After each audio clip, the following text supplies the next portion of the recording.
Seorang gadis yang berasal dari keluarga yang sederhana, tidak kaya, dan juga tidak miskin, tapi sedang-sedang saja. Bunga yang baru saja lulus kuliah, dia mulai mencari pekerjaan melamar ke sana kemari.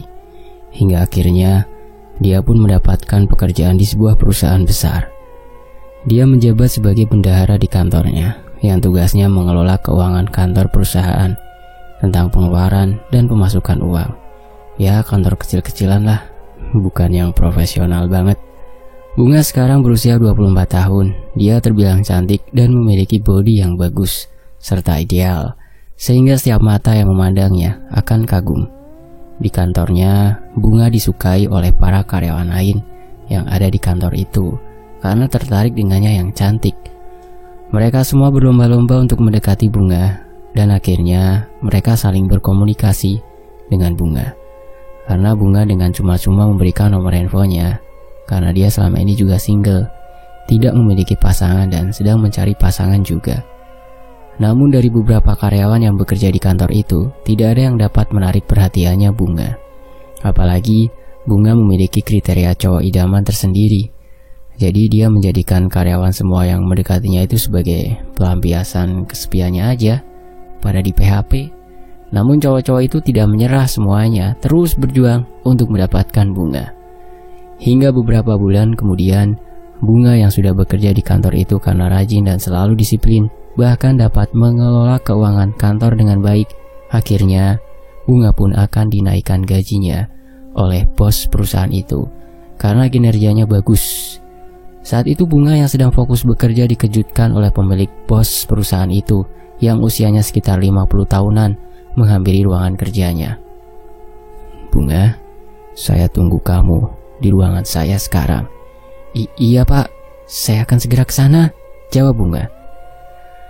Bunga yang tidak tahu apa-apa, tiba-tiba saja dipanggil masuk ke dalam ruangannya Pak Bos Agung. Dia pun deg-degan dan takut, karena takut berbuat salah dengan kerjaannya. Saat itu Pak Agung yang sudah berdiri lebih dulu menuju ke ruangannya. Dia malah ditakuti oleh teman-temannya. "Bunga, kamu buat kesalahan apa sih sampai dipanggil ke ruangannya bos?" Jangan gitu, jangan nakut-nakutin. Hati-hati Bunga, semoga saja kabar baik ya. Udah sono cepet kesana, udah ditunggu. Lalu segera Bunga pun berjalan terkopoh-kopoh menuju ke dalam ruangannya Pak Agung. Terlihat pintu ruangannya itu tertutup, dan tidak lupa dengan sopan, Bunga mengetuk pintu terlebih dahulu. "Tok-tok, permisi." "Masuk." Terdengar sahutan salam dari dalam ruangan.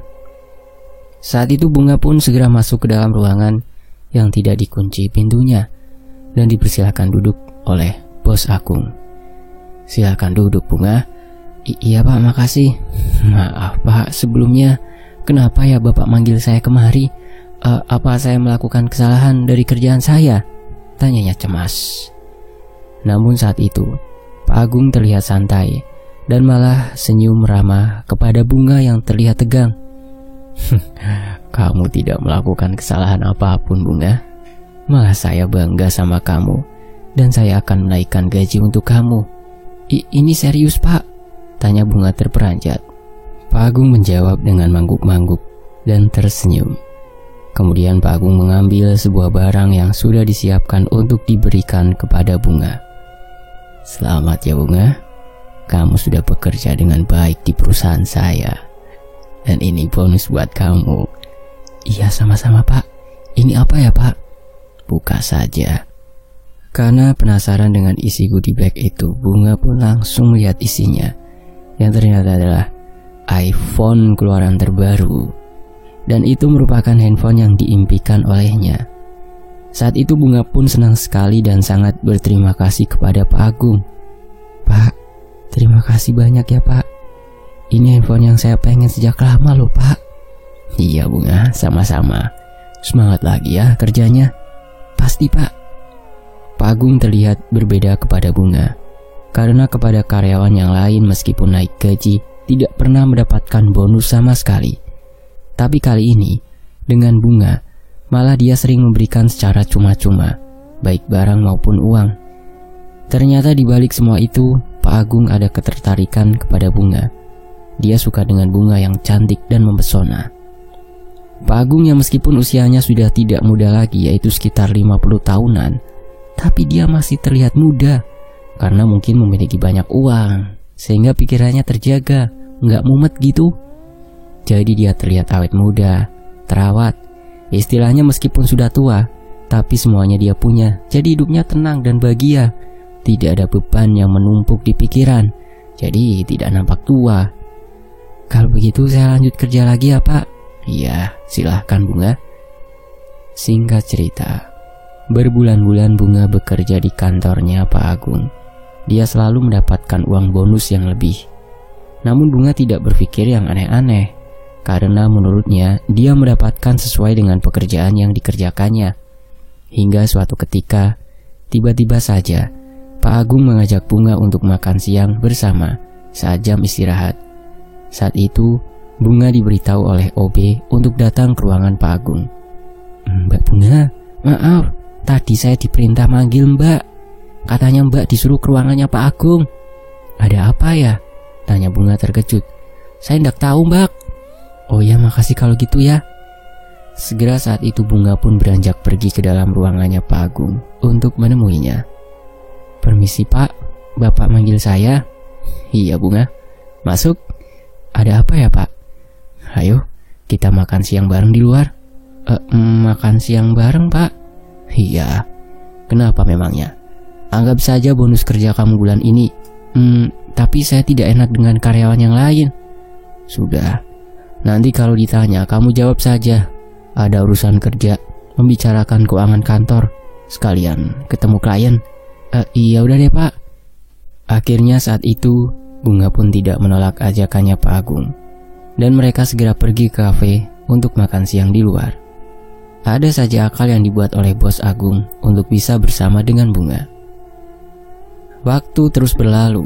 Beberapa bulan kemudian, suatu hari anak Pak Agung diperintah datang ke kantor.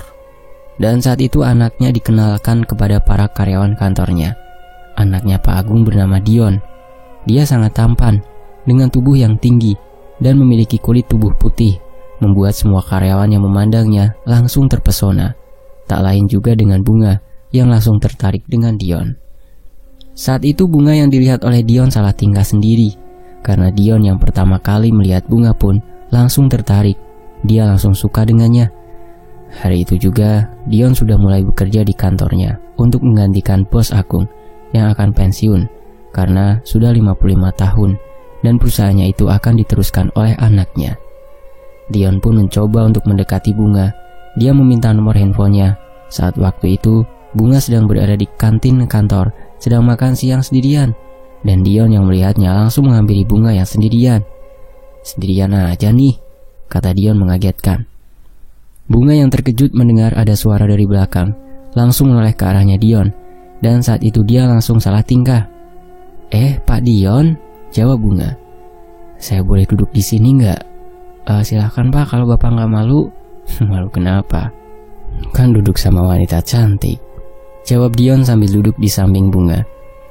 Oh ya, jangan panggil aku Pak, kelihatan tua banget kalau dipanggil Pak. Panggil aja Dion. Tapi kan Bapak bos di perusahaan ini. Santai aja kali, lagian usiaku sama kamu sama kok. Saat itu Dion pun mulai meminta nomor HP-nya Bunga dengan alasan untuk gampang bahas keuangan kantor nantinya. Oh ya, aku boleh nomor minta HP kamu nggak? Buat apa Pak? Dion. Iya kan, siapa tahu nanti aku menanyakan soal keuangan kantor. Iya boleh Pak. Dion. Setelah mendapatkan nomor handphonenya Bunga, dia jadi sering menghubungi Bunga, dan Bunga pun meresponnya karena dia juga diam-diam suka dengan Dion. Beberapa bulan kemudian mereka pun akhirnya semakin dekat, bahkan sering jalan berdua. Setiap istirahat makan siang, mereka juga sering keluar bareng cari makan, membuat para karyawan yang lain membicarakan Bunga. Akan tetapi, Bunga tidak peduli karena Dion juga tidak mempermasalahkan itu. Dan semenjak Bunga dekat dengan Dion, para karyawan laki-laki yang tadinya mendekatinya itu perlahan menjauh dan tidak menghubungi Bunga lagi. Karena menurut mereka, Bunga hanya menganggap mereka pelampiasan saja. Kita mau makan di mana, Yon? Kamu maunya di mana? Kok malah nanya balik sih? Ayo udah, kita ke tempat makan depan aja. Iya boleh. Beberapa saat kemudian mereka pun akhirnya sampai juga. Di sana mereka langsung memesan. Setelah memesan keduanya ngobrol.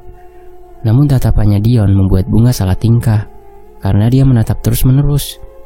Dion menatapnya karena sangat kagum dan terpesona dengan kecantikan yang dimiliki oleh Bunga. Meskipun mereka sering jalan berdua, akan tetapi saat itu mereka belum menjalin hubungan, hanya dekat saja. Tidak hanya makan siang. Akan tetapi Dion juga selalu mengajak Bunga untuk pulang bareng. Kebetulan Bunga selalu naik ojek, kadang taksi. Saat itu, terlihat Bunga sedang duduk di depan perusahaan, tepatnya di halte, karena dia sedang menunggu taksi lewat. Namun karena dari tadi dia nunggu tidak kunjung datang dan semua karyawan sudah pada pulang, Dion yang pulang akhir melihat Bunga sendirian langsung menghampirinya. Ayo naik, pulang bareng aku. Enggak usah Dion, udah sore loh. Lagian jarang ada taksi jam segini, aku anterin pulang yuk. Tapi aku ngerepotin kamu terus, gak enak. Kan aku yang nawarin, jadi ya gak repot. Udah ayo cepet. Iya udah deh kalau kamu maksa. Akhirnya saat itu Bunga dan Dion pun beranjak pulang bareng dengan mobilnya. Tak lama kemudian, tiba-tiba saja turun hujan karena memang dari tadi langit terlihat mendung. Tuh kan hujan, tadi kalau kamu gak pulang sama aku, pasti sendirian di sana kehujanan. Iya ya, makasih ya. Beberapa saat kemudian mereka pun akhirnya sampai juga di rumahnya Bunga. Beberapa hari kemudian, Dion yang sudah nyaman dengan Bunga, dia pun berniat untuk mengajak Bunga nikah karena dia sudah sangat yakin dan mantap dengannya. Hingga suatu ketika, saat hari libur kerja, Dion menelpon Bunga malam harinya untuk mengajak Bunga jalan esok pagi. Dek. Bunga yang sedang istirahat karena lelah seharian bekerja di dalam kamarnya, tiba-tiba saja dikejutkan dengan handphonenya berdering di sampingnya. Sontak, dia pun langsung terperanjat ketika melihat layar ponsel yang ternyata ada notifikasi telepon dari Dion.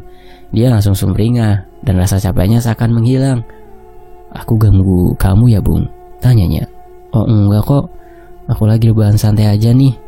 Ada apa kok nelfon? Nah, aku mau ngajak kamu besok pergi jalan, mau nggak? Kemana? Udah kemana aja, mau nggak? Nanti aku jemput ke rumah kamu.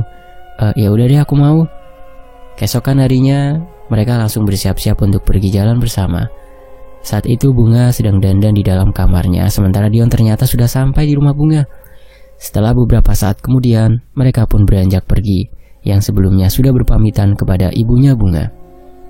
Pagi itu Dion mengajak Bunga pergi ke sebuah tempat yang ternyata tempat itu Dion sudah menyewa tempat yang dibuat seromantis mungkin, karena dia berencana akan melamar Bunga. Beberapa saat kemudian mereka pun akhirnya sampai juga di tempat tersebut yang sudah dipesan oleh Dion. Sesampainya di sana, Bunga terkejut karena di meja makan itu ada banyak sekali hiasan bunga yang sangat indah. Ini ada apa Yon? Kok banyak bunga gini? Kamu yang pesan? Iya, aku mau ngomong sesuatu sama kamu. Saat itu Bunga pun deg-degan, sekaligus penasaran. Dia bertanya-tanya dalam hatinya tentang apa yang akan dikatakan oleh Dion. Apa jangan-jangan dia... Dion langsung meraih tangan Bunga dan memulai mengatakan sesuatu kepadanya. Bunga, kita kan selama ini sudah dekat. Aku merasa nyaman sama kamu. Dan aku sudah sangat yakin dan mantap sama kamu. Iya, terus kenapa? Segera saat itu, Dion mengambil sebuah benda yang ada di dalam saku jasnya, yang ternyata ada sebuah kotak berwarna merah. Dan dia buka perlahan di hadapannya Bunga, yang isinya bukan cincin emas, melainkan cincin berlian. Maukah kamu menikah denganku Bunga? Sontak dia langsung terkejut dan tidak menyangka kalau Dion bukan hanya akan menjadikan pacar, namun dia malah langsung akan segera mengajaknya menikah. Bunga tidak bisa berkata-kata. Dia hanya bisa menjawab dengan menganggukkan kepalanya. Dan itu tandanya dia mau menikah dengan Dion. Dion pun segera memakaikan cincin berlian itu yang ada di dalam kotak merah. Setelah momen itu, mereka pun segera menyantap makanan dan minuman yang sudah didiamkan sedari tadi. Hari itu, keduanya sangat bahagia. Karena akhirnya selama ini keduanya sama-sama saling cinta. Beberapa hari kemudian Dion mengajak Bunga ke rumahnya untuk membicarakan keseriusan Dion akan menikahi Bunga. Saat itu Bunga akan diperkenalkan juga kepada ibunya Dion, karena dengan bapaknya sudah kenal. Bu, kenalin, ini Bunga. Saat itu mereka makan siang bersama di rumahnya Bos Agung. Sambil Dion akan membicarakan, iya Pak, Bu, aku berniat akan segera menikahi Bunga. Bagus dong, itu kapan Dion? Tanya Bu Sally semangat. Nanti Bapak ikut ke rumah orang tuanya Bunga ya, imbuhnya. Namun Pak Agung yang mendengar ucapan Dion langsung tersedak saat sedang makan. Bu Sally segera memberikan air putih kepada Pak Agung. Duh Pak, ini diminum dulu, kok bisa keselak sih? Setelah Pak Agung selesai menenggak minumannya, Dion menanyakan persetujuan dari bapaknya. Bapak setuju kalau aku nikah sama Bunga kan Pak? Iya nak, Bapak setuju, jawab Pak Agung namun dengan tatapan yang sinis, seperti tidak suka kalau anaknya menikah dengan gadis yang disukainya. Akan tetapi, apa boleh buat, Pak Agung juga ingin Dion bahagia, apalagi Dion anak semata wayangnya yang nantinya akan meneruskan perusahaannya. Jadi Pak Agung pun mengalah dan menyetujuinya. Hari pernikahan pun akhirnya tiba. Pernikahan mereka karena Dion dari keluarga penting, apalagi tamu-tamunya penting, teman Pak Agung. Jadi acara pernikahannya itu dilaksanakan dengan sangat megah dan meriah. Banyak tamu undangan yang datang. Seusai acara pernikahannya, Dion dan Bunga berencana untuk berbulan madu sekalian liburan. Beberapa hari kemudian, setelah selesai berbulan madu, Dion dan Bunga pun kembali pulang. Mereka tinggal di rumahnya Pak Agung dan Bu Sally. Semenjak menikah, Bunga sudah tidak bekerja lagi karena tidak diperbolehkan oleh Dion. Dia disuruh di rumah saja, menjadi nyonya, dan selalu mendapatkan uang bulanan yang banyak. Sehingga Bunga bisa fokus untuk perawatan diri dan belanja sesuka hatinya yang dia mau. Dia benar-benar beruntung mendapatkan Dion, karena dia memperlakukan Bunga bak seorang ratu. Apalagi Bunga hidup dengan keluarga yang kaya raya, yang sebelumnya tidak pernah terfikirkan. Bunga semakin dekat dengan ibu mertuanya. Mereka selalu ngobrol bersama, menghabiskan waktu. Kadang mereka juga pergi belanja ke mall bersama, serta perawatan. Karena Bu Sally meskipun sudah tua, tapi masih terlihat muda, sebab ia selalu melakukan perawatan tubuh dan wajahnya. Apalagi ia juga ibu-ibu sosialita gitu, yang biasa kumpul dengan teman-temannya arisannya gitu. Semua barang yang dimilikinya pun branded. Sementara Pak Agung yang sudah pensiun, beliau hanya di rumah saja, menghabiskan masa tuanya untuk beristirahat. Karena semuanya dihandle oleh Dion, paling ke kantornya sesekali saja untuk mengecek perkembangan. Meskipun sudah pensiun, Pak Agung tetap memantau. Hingga suatu ketika, Dion yang berangkat kerja ke kantor, sedangkan Bu Sally sedang pergi kumpul dengan teman-teman arisannya. Bahkan Bi Ima pun sedang pergi ke pasar untuk belanja, dan di rumah yang besar mewah itu hanya ada Bunga dan Pak Agung saja berdua. Saat itu Pak Agung yang melihat kecantikan Bunga berhasrat serta bergairah melihatnya, karena selama ini memang beliau menahan hasrat menyukai Bunga, namun beliau ingat umur. Saat itu Pak Agung memiliki pikiran kotor, dan ternyata selama ini dia sudah menyiapkan obat perangsang di rumahnya untuk berbuat buruk. Pak Agung berpura-pura baik membuatkan minuman untuk menantunya itu. Di dalam minuman itu sengaja diberikan obat perangsang oleh Pak Agung. Setelahnya langsung dia berikan kepada Bunga. Ini tadi Bapak bikin jus buah, kebanyakan. Nih buat kamu 1 gelas ya, kata Pak Agung. Makasih ya Pak. Segera Bunga pun meneguk jus yang sudah diberikan oleh bapak mertuanya itu. Setelah meminum jus itu, seketika gairahnya memuncak. Apalagi dia memang hari itu lagi pengen untuk melakukan hubungan. Dia jadi gelisah dan nafasnya memburu. Pak Agung yang melihat Bunga kelojotan pun tersenyum. Saat itu Bunga memang tersadar karena Pak Agung hanya memberikan obat perangsang. Perlahan Pak Agung langsung merayu Bunga. Kamu kenapa Bunga? Lagi pengen ya? Ya udah yuk sama bapak, biar bapak puasin mumpung di rumah sepi. Iya nih Pak. Dan entah setan apa yang sudah merasuki Bunga, dia pun akhirnya mau diajak untuk begituan dengan bapak mertuanya, siang bolong. Saat itu segera mereka beranjak masuk ke dalam kamar. Bunga yang sangat bergairah dan terangsang dia pun tidak menolak.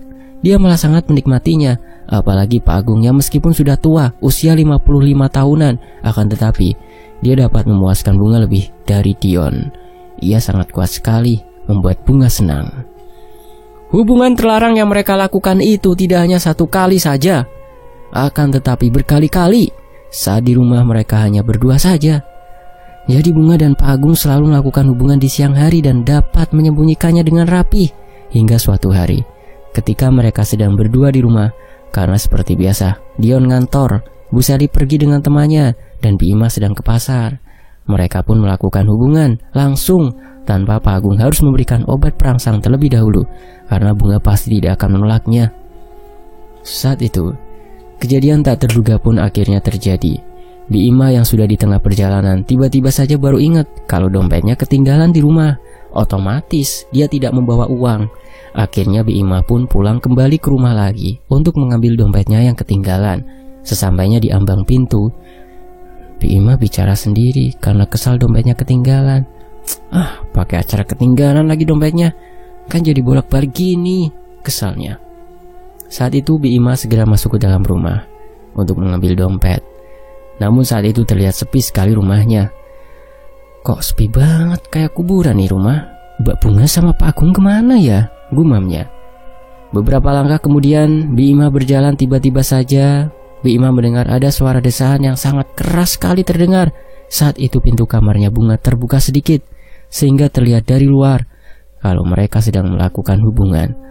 Bi Ima pun bertanya-tanya pada diri sendiri, karena pikirnya Dion kan sedang kerja, jadi siapa yang melakukan hubungan di siang bolong seperti ini? Mas Dion kan di kantor, terus Mbak Bunga sama siapa? Bu Sally juga pergi. Sontak karena penasaran, Bi Ima pun segera mencoba mengintip dari balik pintu kamarnya. Dan betapa terkejutnya Bu Ima melihat Pak Agung dengan Bunga sedang melakukan hubungan terlarang.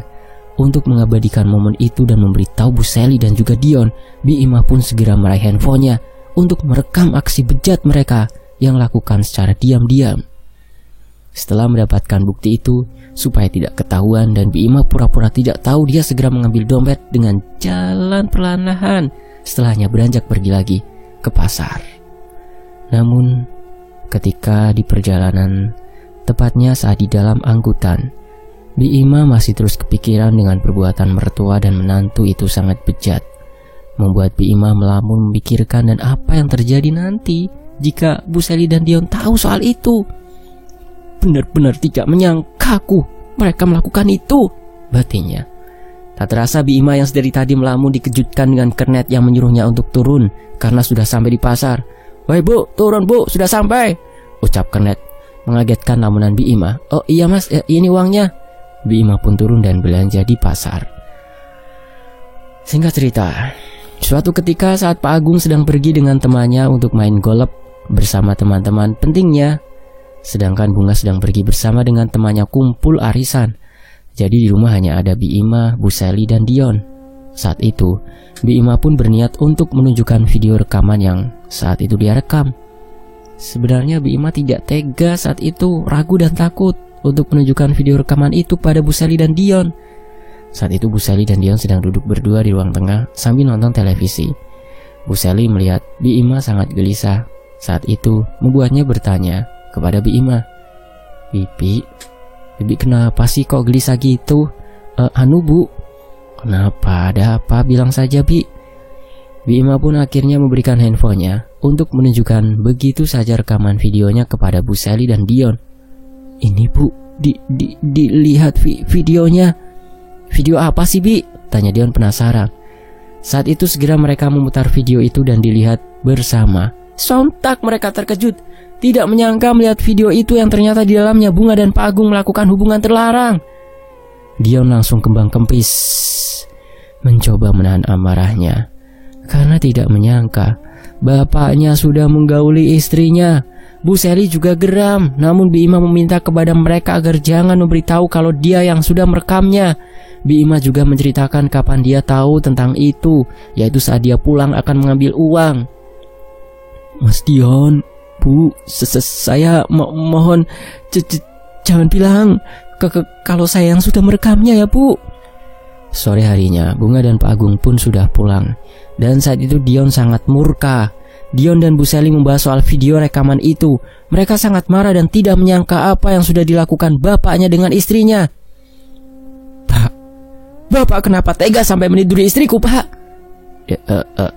Dion, maafin Bapak." Mas, maafin aku Mas. karena sudah marah dan kesal. Saat itu juga Dion segera membawa Bunga pergi dari rumahnya Pak Agung ke rumah yang sudah disewakannya untuk tempat tinggal mereka berdua. Dion yang sudah sangat marah sekali dengan perlakuan istrinya dengan bapaknya itu. Bunga hanya dikurung di dalam kamar, tidak boleh pergi kemana-mana saat Dion sedang pergi bekerja. Meskipun begitu, di dalam kamarnya Bunga selalu diberikan makanan supaya tidak kelaparan. Bahkan Pak Agung juga sudah tidak diperbolehkan Bu Seli keluar rumah pergi-pergi. Semua uangnya dikelola oleh Bu Seli, jadi Pak Agung tidak bisa berbuat apa-apa. Sementara itu, Dion yang masih dendam dengan bapaknya itu mendatangi dukun. Dia dapat informasi dari kolega bisnisnya. Dia pergi ke dukun sendirian naik mobil dengan perjalanan yang cukup jauh, dan beberapa saat kemudian dia sampai juga di desa dukun itu. Lalu Dion segera berjalan kaki melewati jalanan setapak yang ada di dalam hutan. Dan beberapa saat kemudian, akhirnya Dion sampai juga di sebuah rumah gubuk yang ada di dalam hutan. Segera dia masuk ke dalam, menyambangi rumah gubuk itu. Tok-tok, permisi. Setelahnya Dion pun masuk menemui Mbah Sumanto yang sudah duduk di dalam rumah sambil bersemedi. Mau apa kau datang kemari? Ini Mbah, ucap Dion sambil menunjukkan foto bapaknya kepada Mbah Sumanto. Dan Mbah Sumanto menjawab dengan mangguk-mangguk karena paham apa yang dimaksud oleh Dion. Malam itu juga mereka akan melakukan ritual. Mbah Sumanto mengajak Dion masuk ke dalam ruangan ritual yang ada di dalam rumahnya. Di dalamnya sudah ada beberapa sesajen dan benda media santetnya. Saat itu, Mbah Sumanto berkomat-kamit membacakan mantranya sambil membakar sebuah kayu yang bentuknya sama seperti alat kelamin laki-laki dipanaskan di atas bakaran menyan. Dion yang melihatnya sangat merinding, bergidik ngeri, apalagi hembusan angin masuk ke dalam ruangan itu tengah malam. Sesaat kemudian, Mbah Sumanto memanggil sosok demit simpanannya untuk berkomunikasi dan dikirim nantinya kepada target. Dion tidak dapat melihat sosok yang ada di samping Mbah Sumanto karena yang hanya bisa melihat Mbah Sumanto saja. Beberapa saat kemudian Mbah Sumanto memberikan sebuah serbuk yang ada di dalam kain putih yang dilapisi kertas di dalamnya. Bubuk itu entah apa langsung diberikan kepada Dion dan diperintah untuk nantinya diberikan kepada bapaknya. Bawa serbuk ini, nanti kau campurkan pada minuman atau apalah, terserah kau sebisanya. Baik Mbah. Setelahnya Dion pun beranjak untuk pulang. Namun sebelumnya dia membayar terlebih dahulu uang maharnya yang sudah disepakati. Dan Dion sudah mempersiapkannya dari rumah. Saat itu dia memberikan amplop coklat tebal kepada Mbah Sumanto. Ini Mbah, ambil sebagai tanda terima kasih saya. Baik. Malam itu Dion pun segera pulang ke rumah sendirian melewati jalanan setapak di tengah hutan yang sangat gelap. Keesokan paginya, akhirnya dia sampai di rumah. Saat itu dia tidak berangkat ke kantor karena kebetulan hari libur juga. Bunga menanyakan kepada Dion kepergiannya dari kemarin sore yang baru pulang, dan dia menjawab kalau habis meeting dengan klien di luar kota. Kamu dari mana sih Mas, kok baru pulang? Ada meeting sama klien di luar kota. Kamu gak selingkuh kan? Apaan sih? Enggak lah. Emangnya kamu selingkuh sama bapakku sendiri? Sudahlah Mas, jangan diungkit. Aku sudah bertobat dan minta maaf sama kamu kan. Beberapa jam kemudian, Dion pun berpamitan kepada Bunga karena dia akan pergi ke rumahnya Pak Agung melakukan aksinya.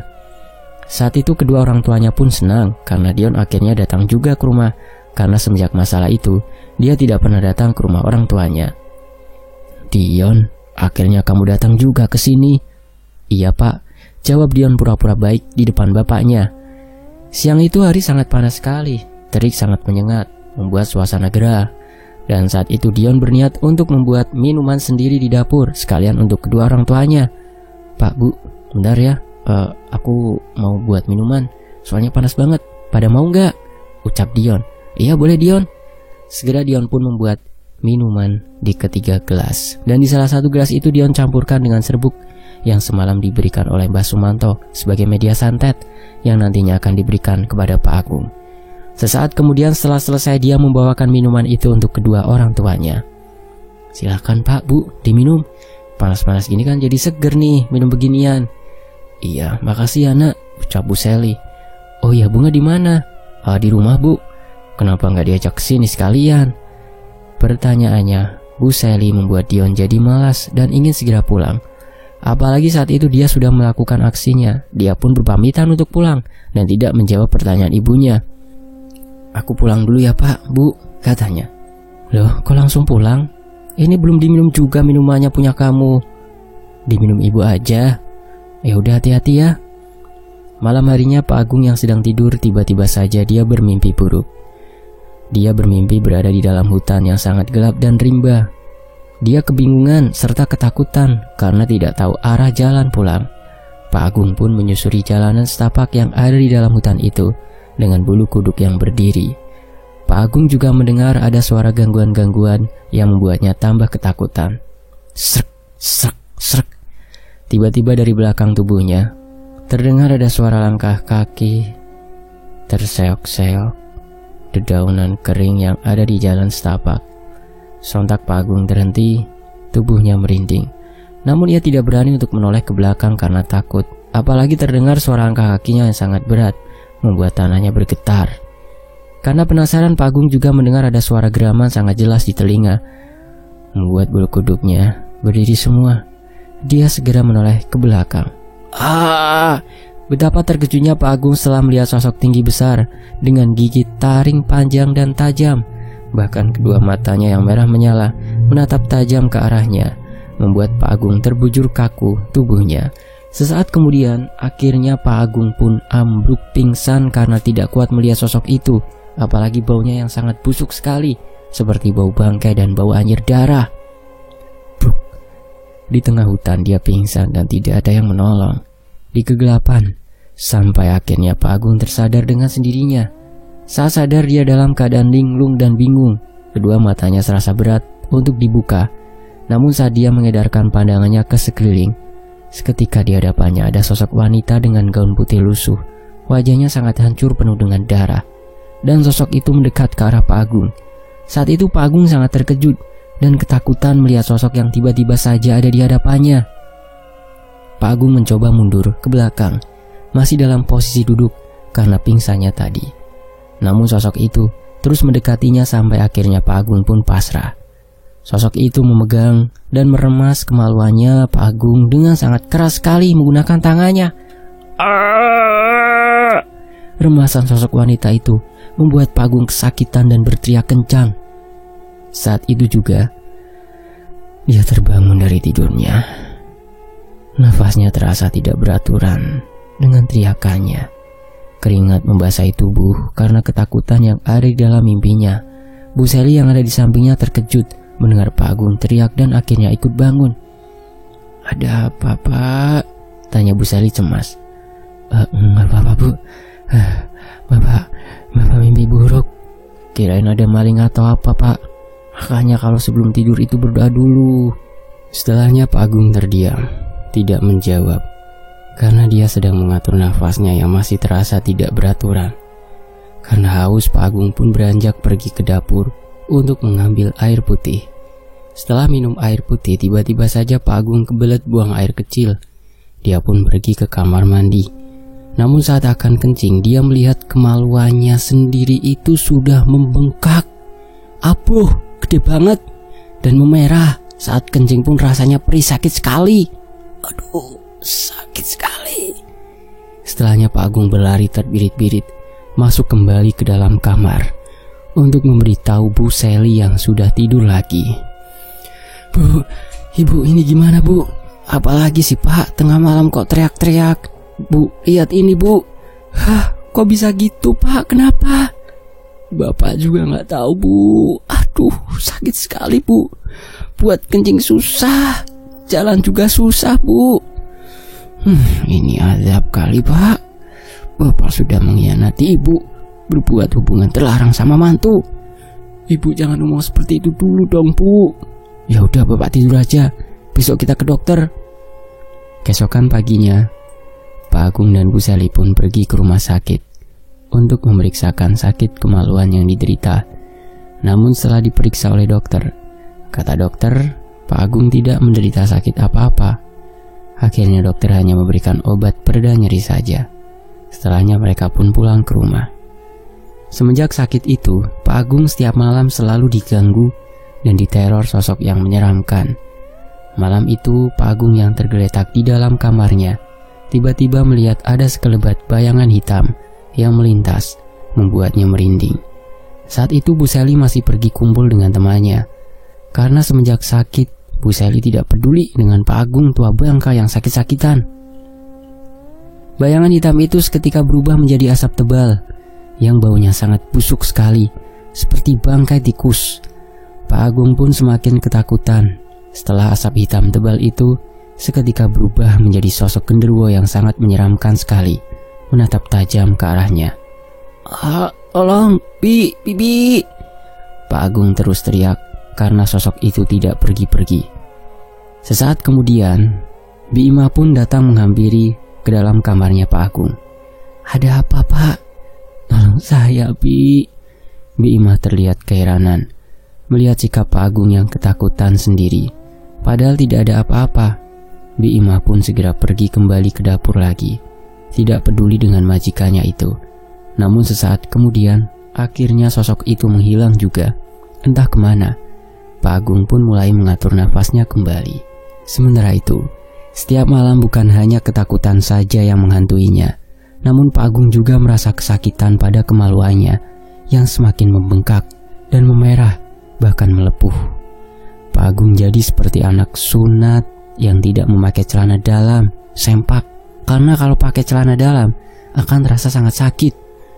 Setelah sosok genderuwo itu pergi menghilang entah kemana, beberapa saat kemudian Pak Agung dikejutkan dengan sosok wanita yang ada di dalam mimpinya waktu itu. Aduh, pergi, jangan ganggu saya. Sosok itu menatap sinis ke arahnya Pak Agung dengan wajah yang hancur, berlumuran dengan darah. Dan beberapa saat kemudian, sosok itu menghilang. Ibu! Teriak Pak Agung dari dalam kamarnya. Saat itu, Bu Sally kebetulan baru pulang kumpul dengan temannya sekitar pukul 10 malam. Namun, Bu Sally yang mendengar teriakan Pak Agung tidak peduli karena dia malas untuk menemuinya.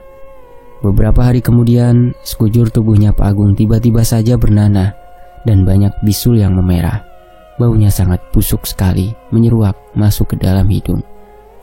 Sejak saat itu, Pak Agung yang stres karena tidak ada yang mempedulikannya karena bau busuk dari badannya itu. Pak Agung tiba-tiba saja terkena stroke. Sungguh lengkap penderitaannya.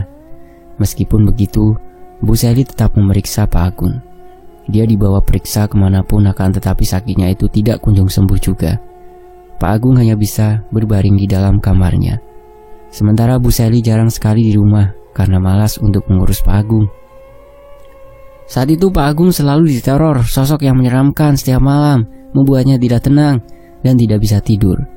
Malam itu, Pak Agung yang sedang berbaring tiba-tiba saja dia dikejutkan dengan sosok pocong yang berdiri di hadapannya. Akan tetapi, sosok pocong itu berwajah Pak Agung dengan wajah yang pucat dan juga datar. Sontak Pak Agung yang melihat sosok pocong dirinya langsung berteriak. Tidak, ini tidak mungkin. Kau akan mati, ucap sosok dengan wajah dirinya. Tidak, pergi kau.